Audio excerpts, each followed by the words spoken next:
Om Sai Ram. Welcome back to our channel Sweet Home Dwaraka Mai. అనంతకోటి బ్రహ్మాండనాయక రాజాదిరాజ యోగిరాజ పరబ్రహ్మ శ్రీ సచ్చిదానంద సద్గురు సాయినాథ్ మహారాజ్ కి జై. ఇవాల్టి మిరాకిల్ వచ్చేసి సంధ్యా గారు అనే ఒక బాబా భక్తురాలు మన ఛానల్ మెయిల్ ఐడికి రాశారు. అదేంటో నేను చదివి మీకు వినిపిస్తాను. ఎప్పటి నుంచో ఈవిడ బాబా గారి మొక్కు చెల్లించుకోవాలి అనుకుంటున్నారంట, కానీ అస్సలు కుదరట్లేదంట. అయితే ఈ మధ్య అనుకోకుండా ఆ మొక్కుని నెరవేర్చుకున్నారు. బాబా గారి పూజ ఇంట్లో చేసుకోవడం అన్నమాట. అంటే బాబా గారి గుడికి వెళ్ళి అక్కడ అన్నీ కనుక్కొని మాట్లాడి వచ్చారంట. పలానా డేట్ ఫిక్స్ చేసి గురువారం నాడే అది కూడా పూజ స్టార్ట్ చేద్దామని చెప్పి చేశారంట. ఈ లోపల తిన దగ్గర ఇంట్లో చిన్నది బాబాగారి మూర్తి ఒక్కటే ఉందంట. అయితే పెద్ద ఫోటో ఉంటే బాగుండేది అని ఊరికే అనుకుందంట. ఈ లోపల సింగర్స్ రానే వచ్చారు. వస్తూ వస్తూ వాళ్లతో పాటు బాబా గారిది పెద్ద ఫోటో తీసుకొని వచ్చారంట.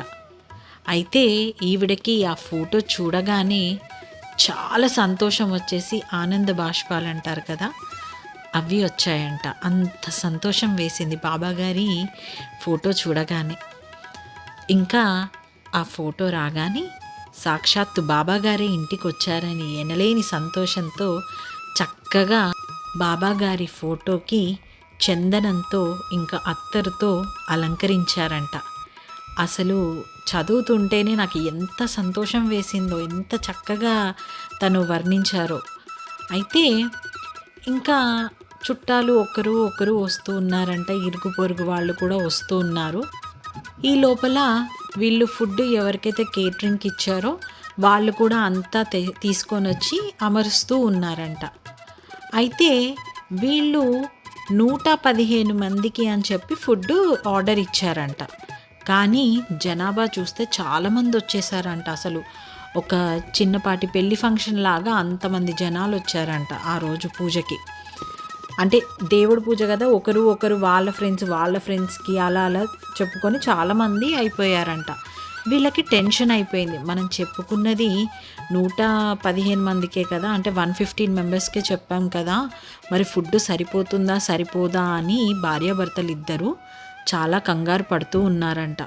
బాబాకి దండం పెట్టుకున్నారంట. బాబా, మాకు అసలు ఏమీ తోయట్లేదు, నువ్వే ఆశీర్వదించు తండ్రి అని బాగా దండం పెట్టుకున్నారంట. అయితే ఈ లోపల ఇంట్లో నైవేద్యం స్వీట్ చేసి బాబాగారికి పెట్టాలి అని అన్నారు. ఈవిడకి వంటలు సరిగ్గా రాకపోయేసరికి స్వీట్ చేయలేదంట.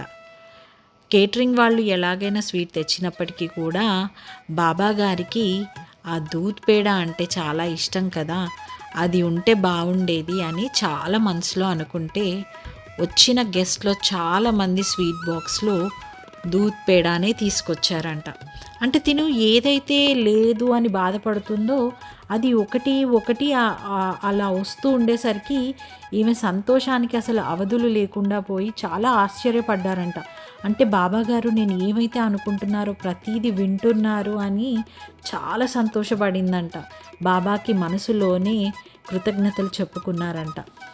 అలా ఫుడ్ కూడా అయితే కేటరింగ్ వాళ్ళు అనుకోకుండా ఫుడ్ ఎక్కువ తెచ్చేశారు. అది ఎలా అంటే ఇక్కడ కూడా బాబాగారు చక్కటి లీలను ప్రదర్శించారు. అది ఏంటంటే వీళ్ళు కేటరింగ్ వాళ్ళు ఫుడ్ చూస్తే చాలా ఉంది, లాస్ట్లో ఇంకా వీళ్ళు టెన్షన్ పడ్డం ఆపేశారు.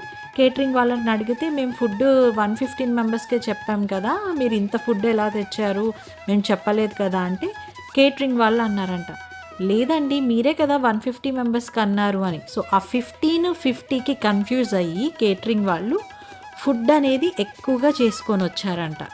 చూసారు కదండి, బాబా ఎక్కడ ఎవ్వరికి ఏది తక్కువ అవ్వకుండా. అంటే మనందరికీ ఒక కథ జ్ఞప్తికి వచ్చి ఉంటుంది. మనము బాబాగారి పారాయణం చేసినప్పుడు అందులో బాబాగారు ద్వారకామాయిలో తన భక్తులందరికీ తన చేతితో ప్రేమగా ఎలా వండి పెట్టేవాళ్ళో నాకు ఆ సిచ్యువేషన్ గుర్తొచ్చింది. ఇది మిరాకిల్ చదువుతున్నప్పుడు నాకు కూడా ఎంత సంతోషం వేసిందంటే అసలు నా కళ్ళ ముందే ఇదంతా జరుగుతున్నట్టుగా నేను ఊహించుకున్నాను. అంత బాగా అనిపించింది. థ్యాంక్ యూ సో మచ్ సంధ్య గారు ఇంత చక్కటి లీలను షేర్ చేసినందుకు. అయితే ఇక ఈ భజన బృందం ఎవరైతే బాబా గారికి పూజ చేయడానికి ఇంటికి వచ్చారో వాళ్ళందరికీ కూడా భోజనాలు పెట్టి తాంబూలం పెట్టి ఇంకా ఈ అమ్మాయి సంధ్య గారు పంపించేటప్పుడు అయితే వాళ్ళు అన్నారంట, అమ్మ నీకు ఆ ఫోటో బాగా నచ్చింది కదా, వచ్చినప్పుడు కూడా చెప్పావు థ్యాంక్ యూ సో మచ్, అసలు ఈ ఫోటో తీసుకొచ్చారు, నా దగ్గర ఇంట్లో కూడా ఫోటో లేదు అని అన్నావు కదా, మేమందరం మాట్లాడుకొని ఆ ఫోటో నీకు ఇద్దామనేసి అనుకుంటున్నామమ్మా అని చెప్తే ఈ అమ్మాయి చాలా సంతోషపడింది. అలా ఆ అమ్మాయి ఏదైతే అనుకుందో ఆ రోజు అలా అన్నీ జరిగిపోయాయి. చూశారు కదండి, ఈ చిన్న చిన్న సంతోషాలే మనకెంతో ధైర్యాన్ని ఇస్తాయి. అంటే బాబా మనతో ఉన్నట్టు, మనతో నడుస్తున్నట్టు, మన ఇంట్లోనే ఉన్నట్టు, మన ఫ్యామిలీలో ఒకరిలా ఉన్నట్టు మనకు అనిపిస్తూ ఉంటుంది. చాలా సంతోషం వేస్తుంది మనసుకి. సో మనందరి జీవితాల్లో కూడా ఇలాంటి ఎన్నో అద్భుతాలు జరగాలని నేను కోరుకుంటున్నాను. అలాగే మీ జీవితంలో కూడా ఇలాంటి మిరాకిల్స్ ఏమైనా జరుగుంటే మన ఛానల్ మెయిల్ ఐడికి కనుక మీరు షేర్ చేస్తే అది నేను చదివి మన సాయి బంధువులందరితో షేర్ చేసుకుంటాను. ఐ హోప్ మీ అందరికీ వీడియో నచ్చింది అనుకుంటున్నాను. ఈ వీడియో కనుక నచ్చినట్లయితే దయచేసి లైక్ చేయండి, షేర్ చేయండి, కమెంట్ చేయండి, సబ్స్క్రైబ్ చేయండి. మరొక కొత్త లీలతో మీ ముందుకు వస్తాను. అంతవరకు సెలవు. ఓం సాయిరామ్.